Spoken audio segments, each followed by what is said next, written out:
something like this has meaning. Yes, I am. Okay, let's do dates, right? One of my, the two biggest nicknames, three biggest nicknames I had in high school primarily. I didn't have any of these in middle school. They all came about in high school.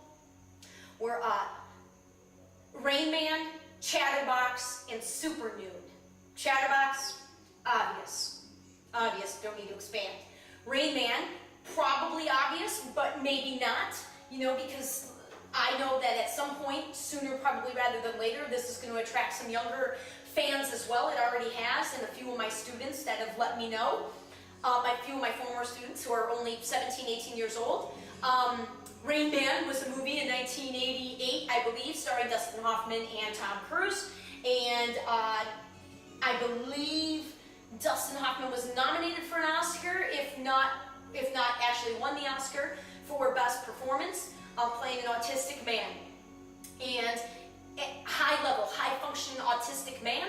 And as such, he was brilliant, like genius, but unable to socially engage in the world in a functional way.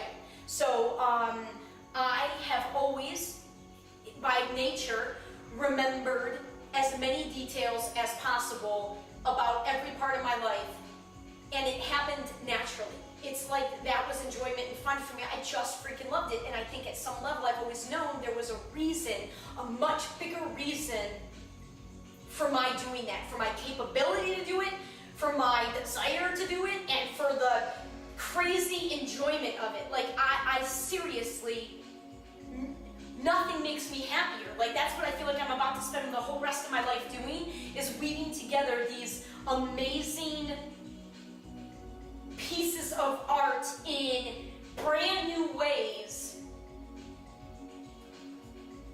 of how and why all that stuff I stored was important. And it's simply to bring people back to love. And yeah, bringing you back to love. It's bringing us back to love. And you gotta get back to loving yourself. You gotta get back to loving yourself. You gotta get back, and you can't really love what you don't know. You gotta know something. And how well do you know yourself? How well do you know yourself? Because I'll tell you what I have learned, and again, I think I already knew. I knew that I was so unhappy in my life because I had lost myself.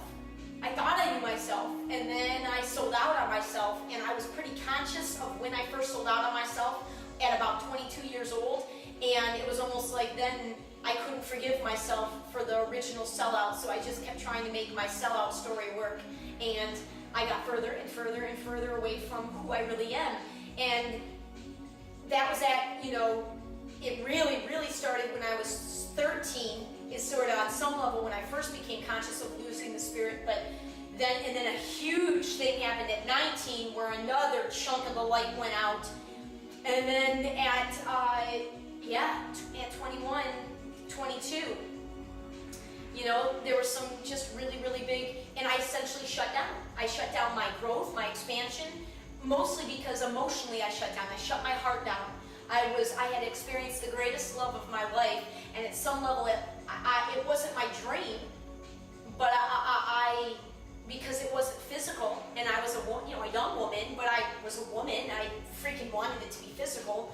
More than anything in my life, for years I wanted it to be physical, and I knew it wasn't going to be physical, and he knew it wasn't going to be physical, and so it made for a pretty powerful foundational story of my romantic life. So, God, way off on a tangent. Again, jeez Louise. Okay, damn it, stay on track. Dates, Rain Man. Today, September 27th, is the birthday of somebody huge, enormous character in my story. Huge.